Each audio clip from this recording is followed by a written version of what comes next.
Buenos días, buenas tardes, según cada cual.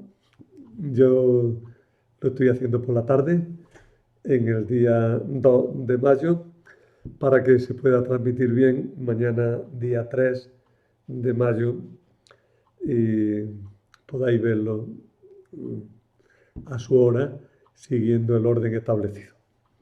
Bueno, hoy vamos a hablar en este tema 22 del libro de los números, fundamentalmente.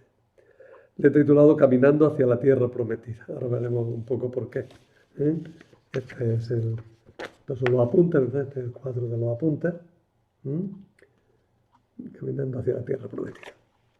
Bueno, eh, empiezo con una presentación del libro de los números tomada de Luis Alonso Cheque, que dice: el libro de los números se titula también En el desierto, y es un título más descriptivo. ¿eh? La verdad es que, interrumpo, la verdad es que el libro de los números parece un tratado de aritmética, y no es eso. Es mucho más descriptivo lo de En el desierto. La narración recoge a los israelitas en el Sinaí y los va trasladando por etapas hasta dejarlos a las puertas de Palestina.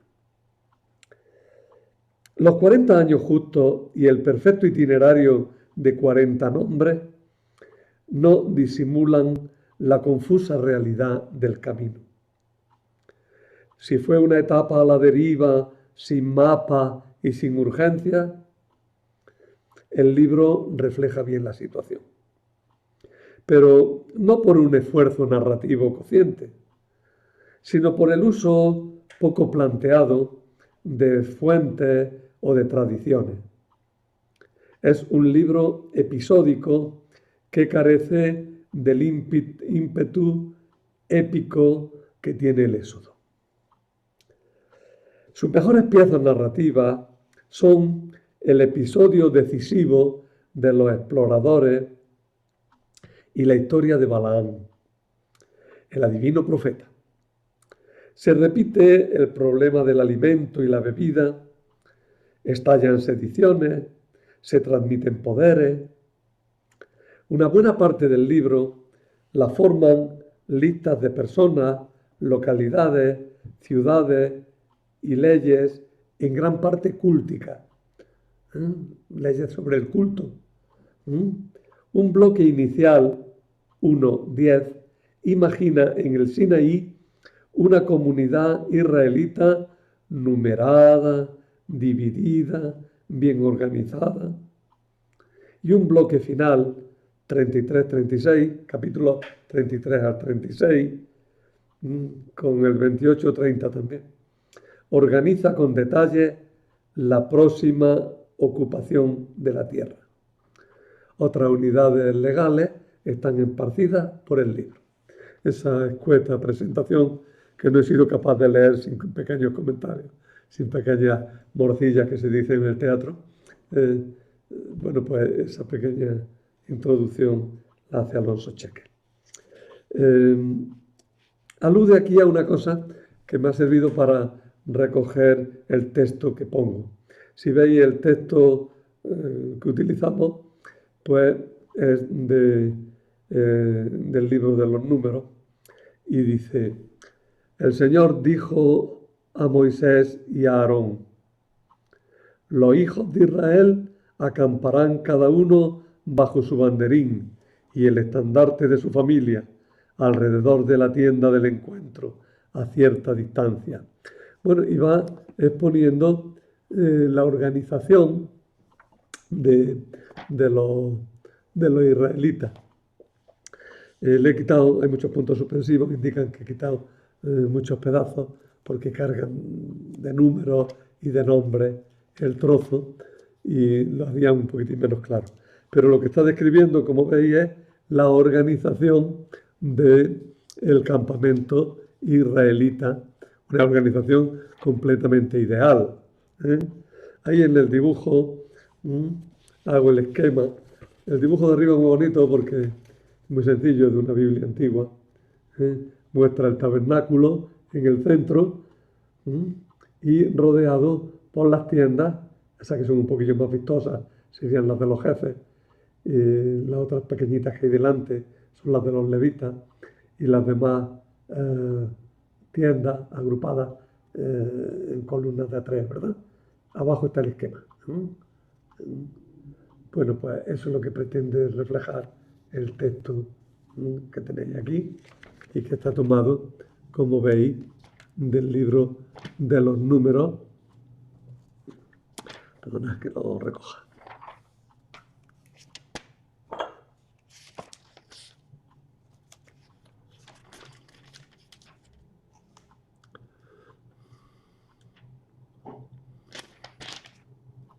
Es del capítulo segundo. Es que se me había olvidado poner el número del capítulo. Ahora lo pondré y saldrá bien en los apuntes.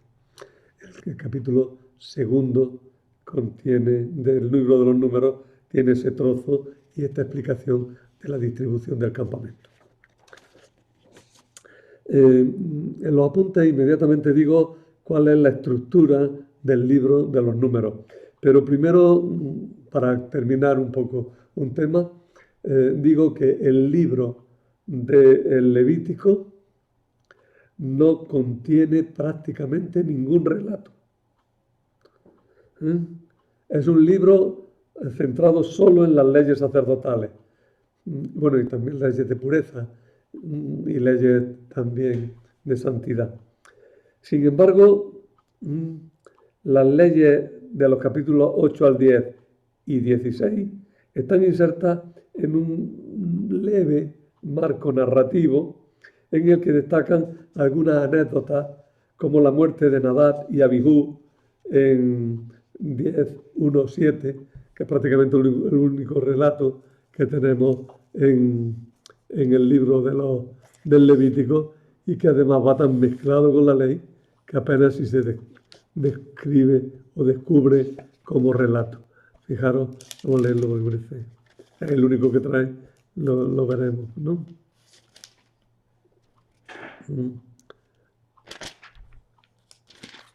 Aquí. Nadab y Abiú, hijos de Aarón, tomaron cada uno su incensario, les pusieron fuego, les echaron incienso y ofrecieron ante el Señor un fuego profano que él no había mandado. Entonces salió de la presencia del Señor un fuego que los devoró y murieron en la presencia del Señor. Moisés dijo entonces a Aarón: esto es lo que el Señor quería declarar cuando dijo: mostraré mi santidad en los que se me acercan, manifestaré mi gloria ante la faz de todo el pueblo. Aarón se calló. Moisés llamó a Misael, Elsafán, hijos de Uziel, tío paterno de Aarón, y les dijo: acercaros, retirad vuestros hermanos de delante del santuario y sacadlos fuera del campamento. Se acercaron y los sacaron envueltos en sus túnicas fuera del campamento, como Moisés había ordenado. Moisés dijo a Aarón y a su hijo Eleazar e Itamar: no llevéis la cabeza desgreñada, ni rasguéis vuestras vestiduras, así no moriréis, ni la ira del Señor se encenderá contra toda la comunidad. Vuestros hermanos, toda la casa de Israel, llorarán a los abrasados por el fuego del Señor. No os apartéis de la entrada de la tienda del encuentro, no sea que muráis, pues lleváis sobre vosotros la unción del Señor. Ellos obedecieron la palabra de Moisés. Como veis, es un relato breve en el que queda establecido que no se puede ofrecer cualquier fuego, cualquier tipo de incienso al Señor, y en el que queda también establecido que los sacerdotes no pueden hacer luto en determinadas circunstancias. Es el único relato que viene y veis que va en un sentido legal casi estricto. El libro de los números tiene muchas leyes. Cronológicamente hablando, el contenido y sobre todo el espíritu del libro de los números 1:1 a 10:10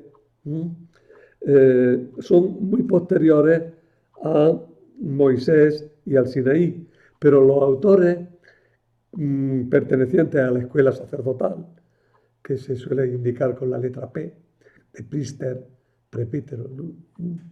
Han querido retrotraer hasta los días del Sinaí los hechos, las leyes y las instituciones que se contienen en estos capítulos, con el fin de encuadrarlas en el marco de la alianza del Sinaí y colocarlo a su vez bajo la sombra de Moisés, el fundador del pueblo y el legislador por antonomasia. Pero quería decir la estructura del libro. Podemos dividir el libro de los números en 3 grandes secciones. Una primera sección abarca los 10 primeros capítulos. Una segunda sección tiene también otros 10 capítulos, va del 11 al 22. Y una tercera sección va del 22 al 36 y es un poquito más larga. Podemos ir viendo que cada una de estas secciones tiene un cierto paralelismo con la otra. El lugar de la primera es el Sinaí. Todavía en la primera sección, en los 10 primeros capítulos del libro de los números, todavía estamos en el Sinaí. En la segunda sección es el camino desde el Sinaí hasta los campos de Moab. Y la tercera sección se desarrolla ya en los llanos de Moab. Por tanto, las secciones se pueden distinguir por su ubicación. Por otra parte, la primera sección nos habla de la primera generación del pueblo de Israel, que es censada en el primer capítulo. La segunda sección nos habla de la muerte de la primera generación, anunciándola en Números 14. Y la tercera sección nos habla de la segunda generación del pueblo, que es censada en el capítulo 26. En la primera sección nos va a hablar de la organización del pueblo. La segunda, de las rebeliones del pueblo, de la contestación, de la desorganización. Y la tercera sección nos va a hablar de la reorganización del pueblo. Los levitas tienen mucha importancia en las 3 secciones. En la primera sección, además, también tiene mucha importancia la función de los sacerdotes que ocupa el capítulo 5. El culto destaca en las 3 secciones. El número 7, 9 para la primera, el culto en la sección segunda en el capítulo 20 y en la sección tercera los capítulos 28 y 29. Después se nos habla de los jefes del pueblo,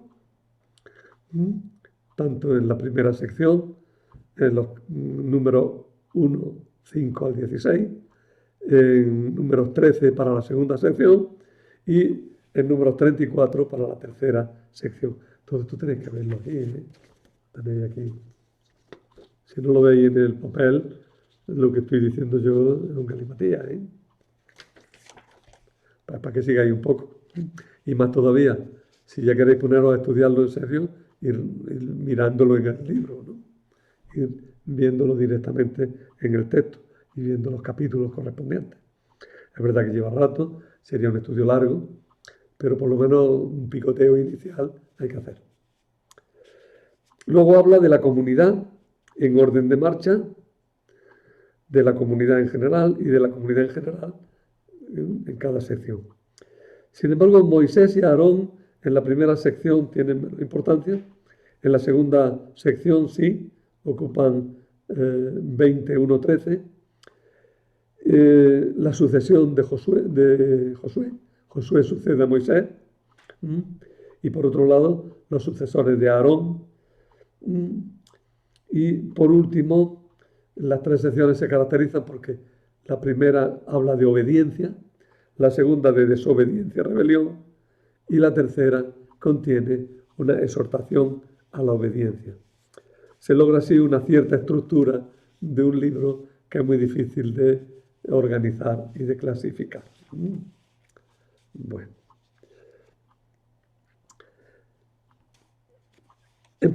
hablando de la organización del campamento y de la marcha. Número 1.4. Distribuye y ordena las tribus a partir de criterios sagrados y cultuales, de manera que, más que un pueblo de fugitivos o de expulsados de Egipto, aparece como un santuario viviente en medio del desierto. Es un pueblo muy organizado y Dios en medio, en el centro. El pueblo entero es el verdadero santuario. Si habéis fijado, ¿verdad? El pueblo entero rodeando el santuario forma el santuario. Y en el centro, pues, el santo de los santos y el humo del sacrificio. La presencia de Dios en el campamento, a través de la tienda, de la nube, es fuente de bendición y es fuente de santidad y de pureza ritual.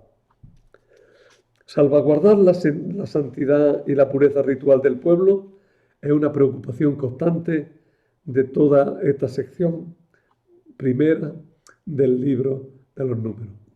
De 1.1 a 10.10, hay esa intención de salvaguardar la santidad y la pureza ritual del pueblo. Y así hay que entender cosas que nos resultan desagradables y extrañas. La expulsión de los leprosos e impuros, las leyes de la pureza ritual de la mujer, las leyes sobre la pureza ritual de los nazireos, de los que tienen un voto, la pureza ritual de los levitas, la pureza ritual en la celebración de la Pascua. Fijaros que el tema de la pureza no es exclusivo del libro del Levítico, El libro de los números tiene mucha importancia. A nosotros estos temas de la pureza nos resultan extraños y lejanos, pero no debemos olvidar que esta era la religiosidad que vivió el judaísmo en los últimos siglos del Antiguo Testamento. Y este fue el mundo espiritual que vivió el Señor. El mundo espiritual en el que se movió nuestro Señor Jesucristo, ¿no?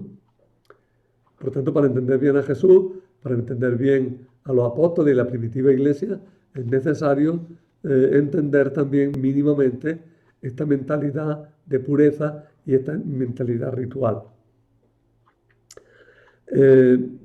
Si lo hacemos así, apreciaremos mejor la novedad y la originalidad que representan la persona y la obra del Señor. En el capítulo, vamos en la segunda sección, del capítulo 10, 11 a 21, 35, vamos a ver el camino desde el Sinaí a Moab. Ya hemos dicho que el Levítico no contiene relato y que los 10 primeros capítulos de los números son fundamentalmente legales. Sin embargo, en los números las leyes se mezclan con los relatos de forma inseparable. Por eso se estudian más bien como leyes, al menos en una primera lectura. La sección concluye con la celebración de la Pascua en el Sinaí y las instrucciones para la partida. Una Pascua puso fin a la estancia en el Sinaí y sirvió para abrir el camino a la tierra prometida. Otra Pascua puso fin a la antigua alianza y nos abrió el definitivo camino hacia Dios por la muerte y resurrección de Cristo. Abandonamos el monte Sinaí y el autor nos va a conducir hasta los llanos de Moab, en Transjordania, al otro lado del Jordán. Y nos va a llevar allí a través de un itinerario que no se puede reconstruir en un mapa, porque se trata de episodios y relatos construidos en torno a personajes, a lugares, muchas veces difíciles de identificar y de localizar. El que ha compuesto finalmente el libro de los números no ha querido hacer un verdadero itinerario del que podamos hacer nosotros una guía, ¿no? Y no se pasa por aquí y se pasa por allí y aquí se está 3 días, ¿no? No ha querido hacer un itinerario. Ha contado cosas de sitios distintos del desierto. ¿Mm? Y las ha ido poniendo según ha ido conviniendo también pues para reflejar las leyes y para destacar distintas ideas, ¿eh? Que no siempre vemos totalmente claras. Se siguen mezclando tradiciones, ideologías muy diversas, se siguen juntando e integrando narraciones y leyes. Fijaros, esto es muy importante. Antes se hizo un esfuerzo muy grande por distinguir las tradiciones, cuáles eran las yavistas, las eloístas. De eso hablaremos un poco después, dentro de unas cuantas clases.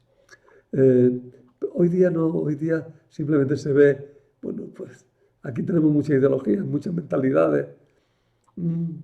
Se ha querido aprovechar todo, porque en todo había mensaje, todo se ha aglutinado, todo se ha mantenido en este libro que contiene tantas cosas importantes, tantas cosas que nos interesan.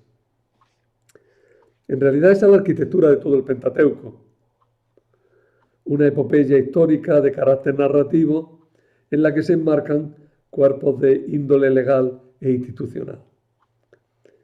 Aquí concretamente los textos legales más importantes son números 15, 18 y 19, capítulos que aparecen encuadrados en el marco de la historia que nos ofrecen los restantes capítulos.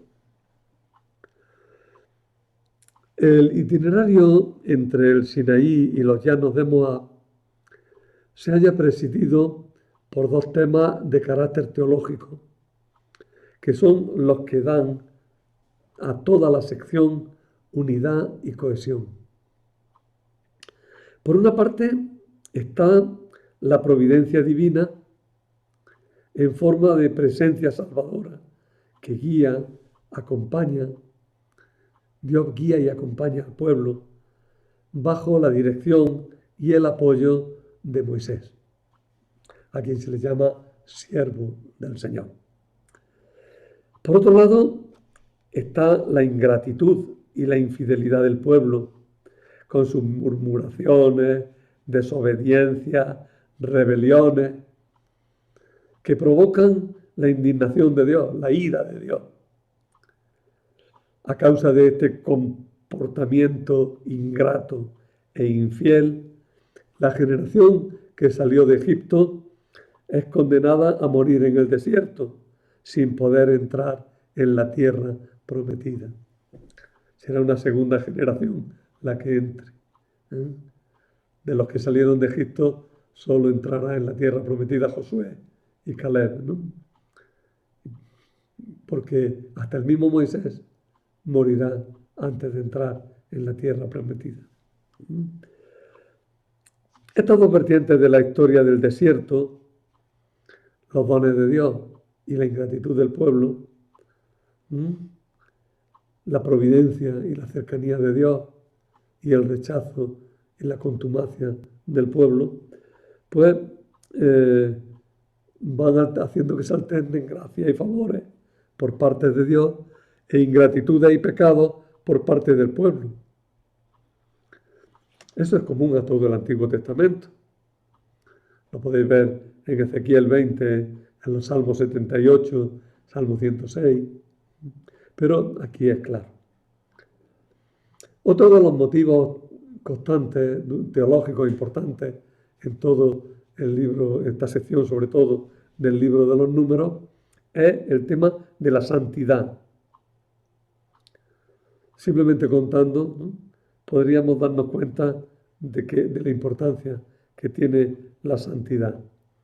Alcanzar la santidad es el objetivo que se proponen los objetos legales, los textos legales de la segunda parte del libro de los números. Ojo que cuando decimos santidad, tened cuidado que no coincide con nuestro concepto de santidad. Nuestro concepto de santidad es una evolución del concepto de santidad. El concepto de santidad inicial es lo que nos mantiene en el ámbito de lo divino, que no siempre está relacionado con lo moral. Precisamente la evolución de la idea es cómo la santidad va desplazándose hacia el terreno de lo moral. Y hoy nosotros decimos que es santo al que es muy bueno, al que se comporta éticamente muy bien, ¿no?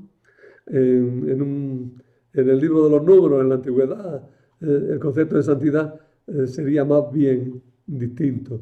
Es santo el que está, por lo que sea, en el ámbito de lo divino. El que recibe una cualidad que le permite acercarse a Dios y mantenerse en su presencia. Bueno, pues para buscar esa santidad vienen las normas de los sacrificios. Por el capítulo 15, la misión expiatoria de los sacerdotes, que aparece en el capítulo 18, el famoso capítulo del ritual de la vaca roja, del capítulo 19 de los números, que es un capítulo curioso. Y bueno, a nosotros nos resulta rarísimo. Pero para los judíos es muy importante, y los rabinos lo examinaron muy detenidamente. Y hay incluso una anécdota que dice que cuando Moisés llegó al cielo y se encontró ya con Dios, se atrevió a preguntarle a Dios, Señor, ¿qué es lo que hace? Y Dios le contestó, mira, estudiándome el capítulo de la vaca roja, ¿no? A ver si consigo entenderlo, ¿no? Bueno. Número 10, 11 a 21, 35, presenta afinidades y paralelismos significativos con los relatos del camino por el desierto que tenemos en Éxodo 14, 15, 16, 17 y 18. En concreto tenemos el mismo marco geográfico, que es la estancia en el desierto, la misma actitud del pueblo de murmuraciones, desobediencias y rebeliones contra Dios y contra su siervo Moisés. Bien, tenemos por tanto un paralelo y a veces repeticiones de temas que se habían contado antes del camino, antes de llegar al Sinaí, y que ahora se cuentan después en el camino hacia la tierra prometida. Por tanto, hay relatos que se cuentan y tienen un paralelismo bastante claro. Veréis que no tenía que haberlo hecho, pero es que no da tiempo todo, no estoy contando los relatos que vienen en el libro de los números. Estoy apuntando hacia dónde va, cuál es la mentalidad, qué es lo que pretende el libro. Pero me voy a detener, sin embargo, en un relato que es muy famoso, que es el relato sobre Balaam, el relato de la burra de Balaam. Todo eso sí nos suena a todos, sin duda, o por lo menos yo creo que sonará el relato en el que se cuenta cómo este profeta que estaba resistiéndose a lo que Dios quería, se sorprendió con que su burra le protestó y le habló con lenguaje humano, ¿no? El tema de la burra que habla luego ha sido recogido humorísticamente, incluso hasta en películas. Yo me acuerdo de pequeño que había unas películas que trataban de la mula Franci. Era una mula que hablaba en las carreras. Bueno, los temas bíblicos a veces se deforman enormemente y salen por cualquier sitio. También los temas, porque veáis eso, pero también el tema, por ejemplo, de la ballena y Jonás va a reaparecer luego en el libro de Pinocho, ¿no? Bien. Son temas bíblicos que, como están en nuestra tradición y están en nuestro acervo cultural, pues luego se reinterpretan y se reutilizan, ¿no?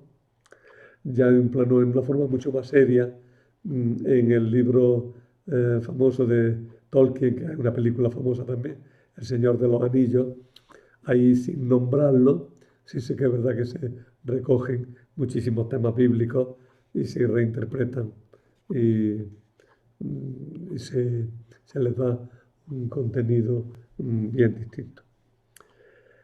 Bueno, la historia de Balaam es una historia colorista, de carácter popular, muy bien construida, en la que la ironía y el humor, tiene mucho humor, ¿no?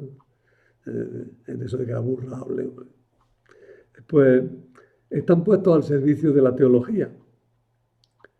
En el fondo todo viene a ser la ilustración de un proverbio que utiliza San Pablo no, que se le dice a San Pablo.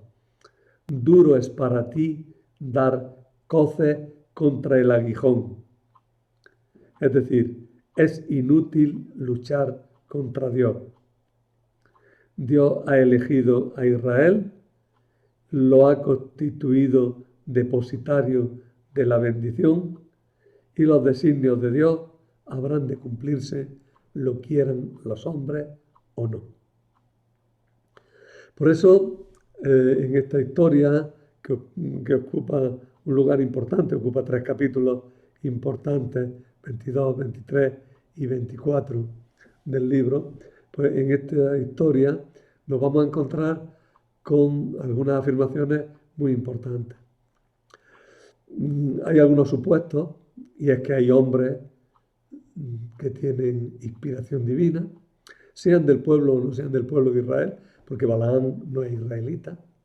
El valor de la bendición y la maldición, que en cierto modo crean una realidad. Por eso Balaam, aunque intente maldecir, tiene que bendecir, porque Dios no puede consentir una maldición que destruya sus planes. Aparece también pues, este tema de que es inútil resistirse a los planes de Dios, y aunque los reyes, el rey que llama a Balaam para que pronuncie las maldiciones, aunque el rey se empeñe, Balaam no podrá pronunciar las maldiciones contra Israel, sino que al contrario pronunciará siempre bendiciones. Y aparece también ese tema de que aunque el profeta se resista, Dios le impedirá el apartarse, ¿no? Y está figurado con esta historia de la mula, ¿no? Que se para y no anda, y por muchos palos que le da, no anda, hasta que el pobre animal dice que es que no puedo andar, ¿qué culpa tengo yo? Y habla, ¿no? Habla el pobre animal. Bueno, la historia, como veis, de la burra está metida dentro de la historia del profeta. Y tiene todos los indicios de eso, de ser un añadido, puesto que rompe el hilo del relato general y presenta pequeñas incoherencias, contradicciones. Por ejemplo, si se le había ordenado a Balaam acompañar a los hombres enviados por Balac, en la historia de la burra parece que el que vaya Balaam es algo contrario a la voluntad de Dios. En el momento de iniciar el viaje acompañan los jefes de Moab, pero luego, sin embargo, aparece como que Balaam va solo con sus criados y con su burra, ¿no? Sin embargo, sea o no sea una adición posterior, la historia de la burra se integra bien en el contexto y contribuye a dar a todo el conjunto amenidad y tensión ideológica. Pero aquí no quiero pasar sin leer, porque son muy bonitos y es quizás en el plano profético y teológico de lo más importante de todo el libro, leer algo y comentar algo de los poemas que pronuncia, de los oráculos que pronuncia Balaam, como dije, están en el capítulo 22. Pero antes un poquillo la cosa de la burra.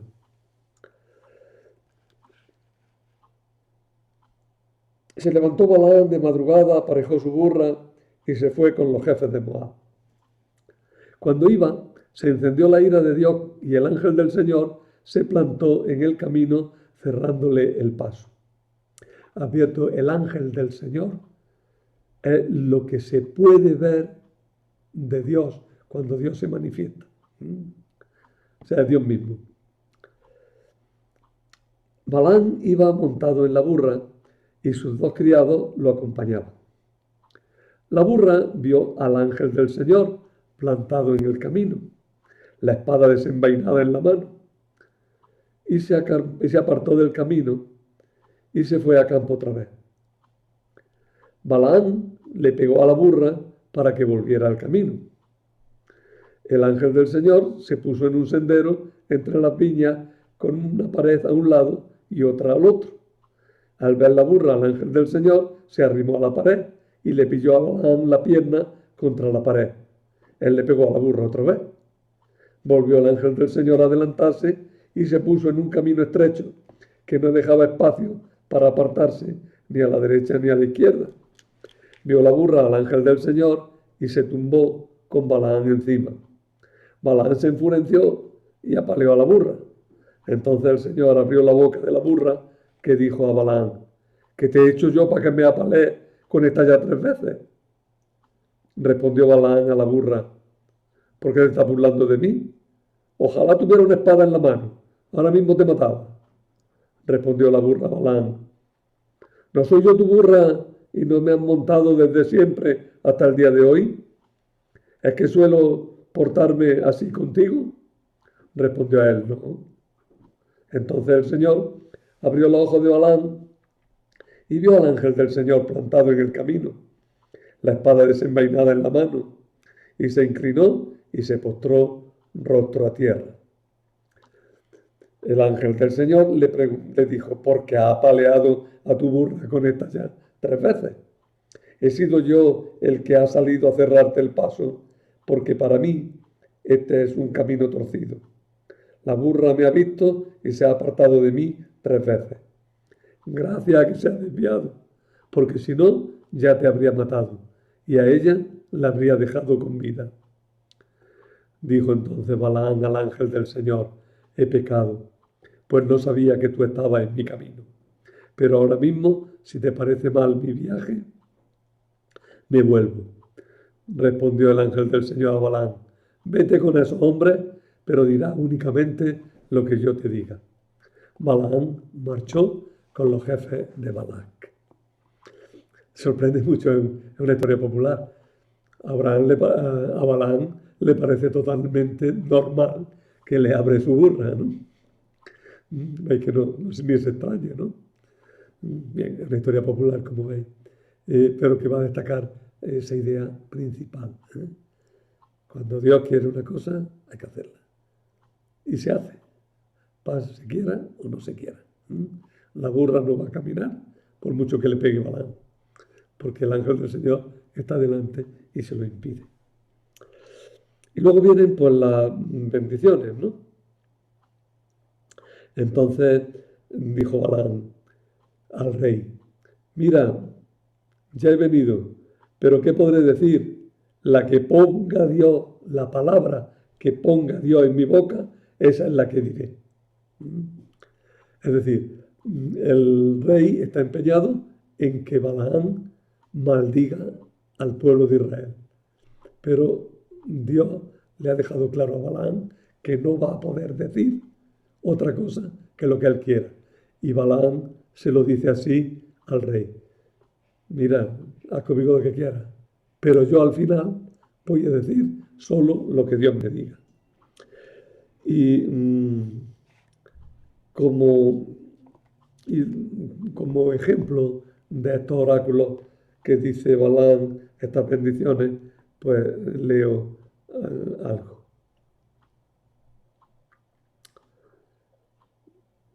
Balaam recitó sus versos diciendo: de Siria me hace venir Balac, el rey de Moab, de los montes de Oriente. Ven, maldíceme a Jacob, ven, augura male a Israel. ¿Cómo maldeciré si no maldice Dios? ¿Cómo auguraré males si no los augura el Señor? De la cumbre de las peñas lo diviso, de lo alto de las colinas lo contemplo. Es un pueblo que vive aparte, no se cuenta entre las naciones. ¿Quién podrá contar el polvo de Jacob? ¿Quién podrá calcular la polvareda de Israel? Muera mi alma con la muerte de los justos, sea mi paradero como el de ellos.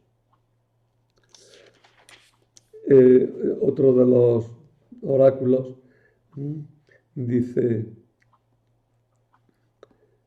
oráculo de Balaán, el último, oráculo de Balaán, hijo de Beor, oráculo del hombre de ojos perfectos. En realidad no dice ojos perfectos, dice el hombre de ojos grandes. Grandes porque ven lo que no pueden ver los hombres, otros ojos humanos. Esa grandeza de los ojos es la que pone en capacidad de ver más, de ver algo que los demás hombres no ven. No sé si habéis visto algunas estatuillas de orantes que que han aparecido en las tumbas de Ur, en las que aparecen unos personajes que están en actitud de orar, pero tienen unos ojos grandísimos, para media cara cada ojo, un ojo grande, grande. Ilustran esta idea, esos que están orando, esos orantes, que tienen ojos tan grandes, es porque pueden ver a Dios. Pueden ver, en aquel caso, a los dioses, pero aquí Abraham, Balaam tiene ojos grandes. Han traducido ojos perfectos, no me gusta. Tiene ojos grandes porque puede ver lo que otros no ven. Es una idea contraria a la idea clásica, más bien griega, que son los ciegos los que tienen una capacidad de visión distinta. Tienen estropeados los ojos que le permitirían ver las cosas de este mundo, pero eso mismo los capacita para ver los misterios o los designios de los dioses. Por ejemplo, ese adivino Tiresias que sale en los textos sobre Edipo, ¿no? Aquel hombre que era ciego y veía. Bueno, aquí no, aquí es al revés. En esta tradición es al revés. El hombre de ojos perfectos. El hombre de ojos grandes que pueden ver algo distinto. Oráculo del que escucha palabras de Dios, oráculo del que contempla visiones del poderoso, que cae y se le abren los ojos. Qué bellas tus tiendas, oh Jacob, y tus moradas, Israel, como vegas dilatadas, como jardines junto al río, como aloes que plantó el Señor, o cedros junto a la corriente. El agua fluye de sus cubos y con el agua se multiplica su simiente. Su rey es más alto que Agag y descuella su reinado. Dios lo sacó de Egipto, como cuernos de búfalo fue para él. Recordad que los cuernos son símbolos de poder, ¿eh? Devora a sus enemigos y les quebranta sus huesos. Se agazapa, se tumba como león, como leona. ¿Quién le hará levantar? Bendito el que te bendiga, maldito el que te maldiga. Y también hay otro de los oráculos en el que se insiste o se habla de Israel como una estrella que se levanta en Oriente y que viene hacia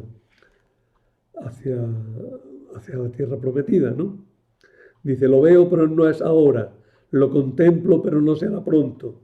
Avanza una estrella de Jacob y surge un cetro de Israel. Aplasta las sienes de Moab, el cráneo de todos los hijos de Set. Edom será tierra conquistada, etc.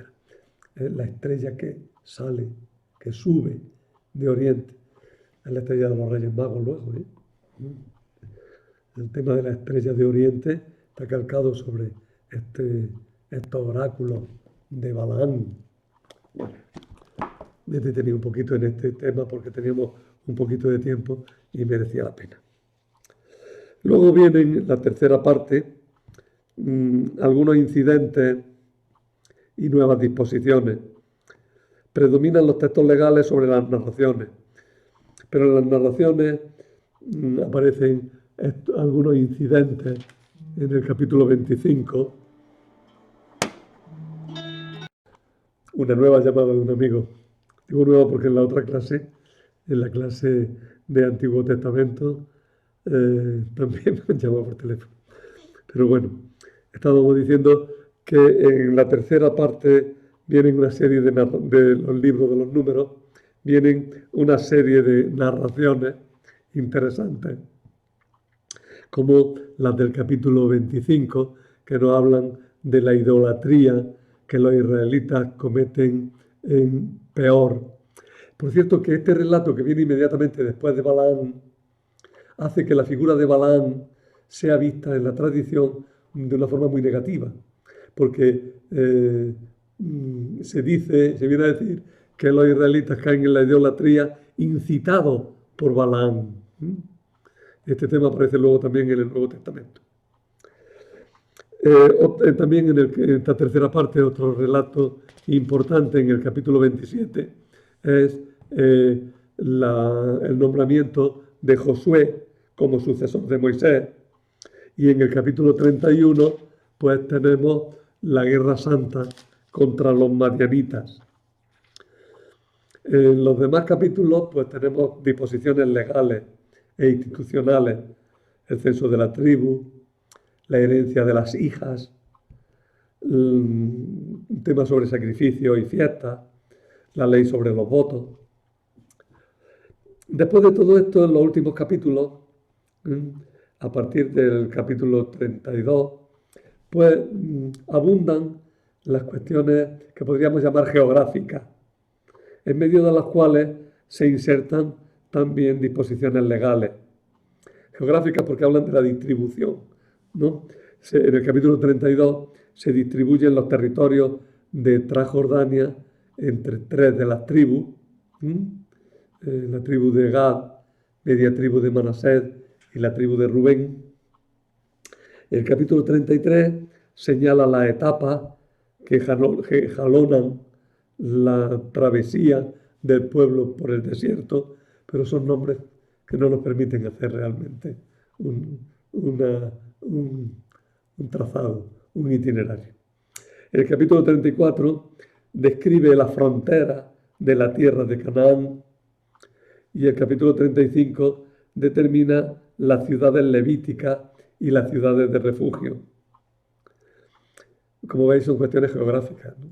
Cuestiones de frontera, de distribución geográfica de las tribus, de etapas o lugares que se van ocupando durante el camino.